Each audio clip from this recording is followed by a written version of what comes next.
So the next type of predecessors for the modern musical will be a whole range of what could be called variety shows. It means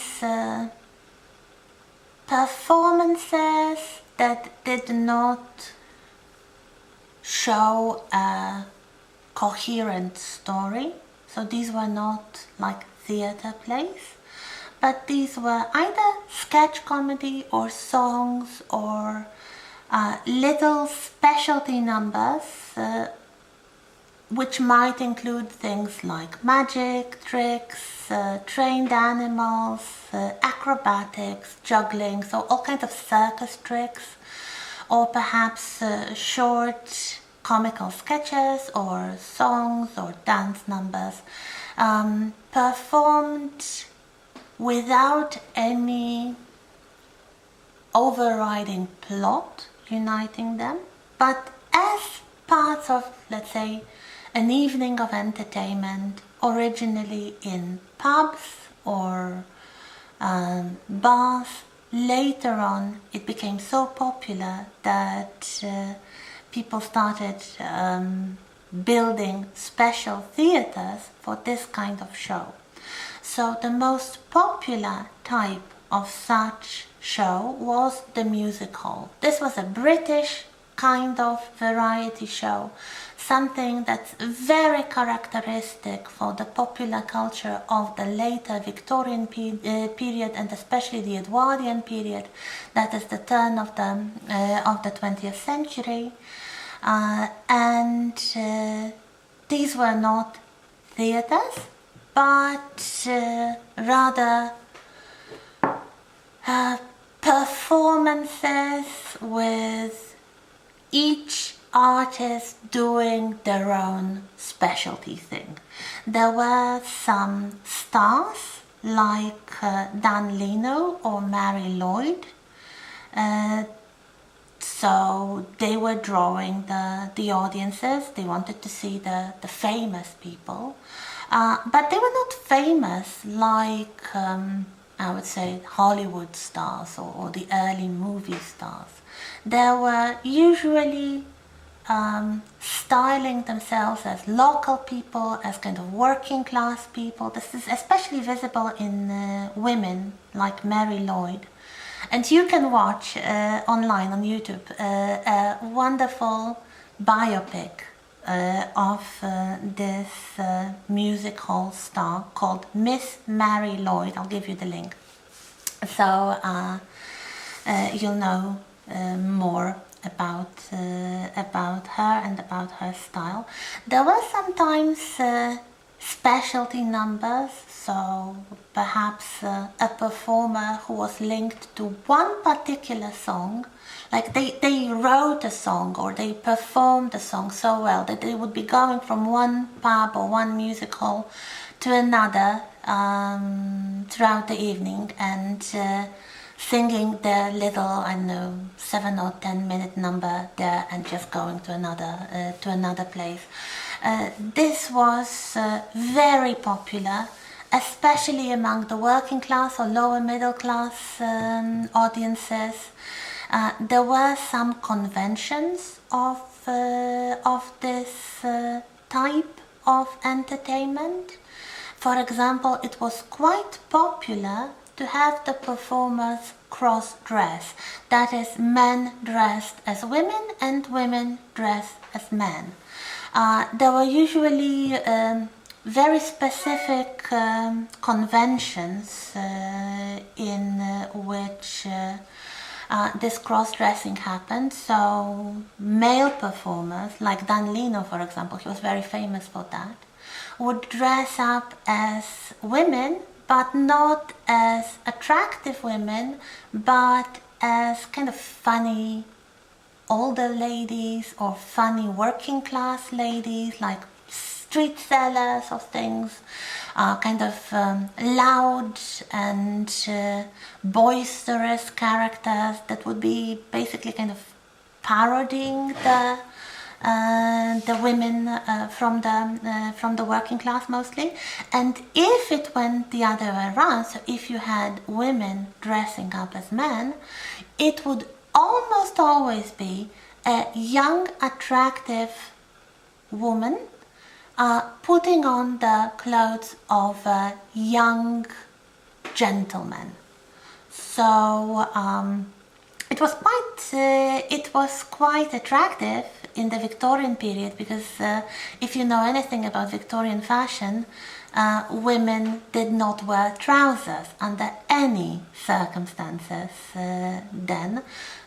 So if they did on stage, it showed the shape of their legs and hips, and many members, male members mostly, but not only, of the audience found it very attractive. So this was part of the convention of the musical. Of course, it did not appear always, but this was something that appeared quite a lot. This was a very, very popular type of entertainment. So much so that special theaters were built to house such shows. Very few of them survive in England, but a few did. So if you want to see I would say a rather good imitation of what it looked like, there's been a very long, there was, because they finished a few years ago, there was a very long running BBC show on television, on British television, called The Good Old Days. Many episodes of this show are available on YouTube. Just Google The Good Old Days and you will see the recreated music hall theatre with the audience dressed in late Victorian costumes or Edwardian costumes, and the evening's entertainment more or less following what would happen in the original music hall. So different artists doing their little thing. Very often there would be witty songs or sexy songs or little group numbers with a bit of dancing and sometimes even acrobatics. Sometimes there would be specialty numbers, nowadays more associated with circus performers, so I don't know, trained dogs or something like that. This was extremely popular. This was something that really influenced the popular culture and influenced the musical. One of the things that you probably wouldn't expect of the musical was that it was used extensively as a propaganda tool during or before the First World War. If you know anything about the history of the First World War, Britain did not have conscription. So all the soldiers who fought on the British side in the First World War were voluntary. They were volunteers, they just came and enrolled in the army. So if you rely on volunteers, you have to persuade them somehow to join the army. And the music hall was the prime medium for official propaganda when the war was starting and when the war was going on. So of course they did not have the radio, they did not have the television, they didn't even have the cinema, even the silent type, because it really starts after the First World War, especially in Britain.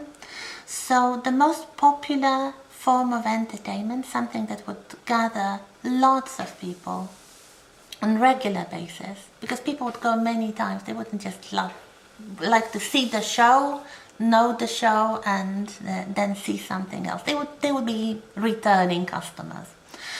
So many of the numbers in the musical started to convey patriotic subjects, from very positive references to the glorious moments of the British history, especially kind of military glories, to openly suggesting that to be a real man, you need to enlist in the army. And of course, once you enlisted in the army, you were done for. You would be sent to the front line, and you would be lucky if you were ever seen alive after the war. And if you know anything about the First World War, it was one of the most traumatic wars ever to be fought. So especially the trenches in Belgium and Western Europe. So the way that the musical, which was like a kind of, innocent entertainment, escapist for working class people who just wanted to drink their beer and look at some pretty ladies singing and dancing, this could be used to actually encourage people to risk their lives at war. And there is another film I would like to recommend you, and this is really, if you are interested in what I'm saying now, absolutely go and see it. The title is Oh, What a Lovely War. The film is from the 1970s, and the title itself comes from one of the musical songs. So you can imagine what the song was about. And it uses extensively fragments and examples from the contemporary music of the First World War to tell the story of a group of young men who enlist and go to war, and they basically fall prey to this propaganda. So if you ever think that the musical is innocent, it's just silly entertainment, it never is. And especially if you lower your guard and if you do not pay attention, you might be persuaded with song and dance into doing something you weren't really prepared to do, like killing or dying. So the title is Oh, What a Lovely War. Please watch it. It's very, very interesting, and it really uses the contemporary examples in a very beautiful way. And in a moment we'll go to America and see what happened to the musical, and especially to the variety show there.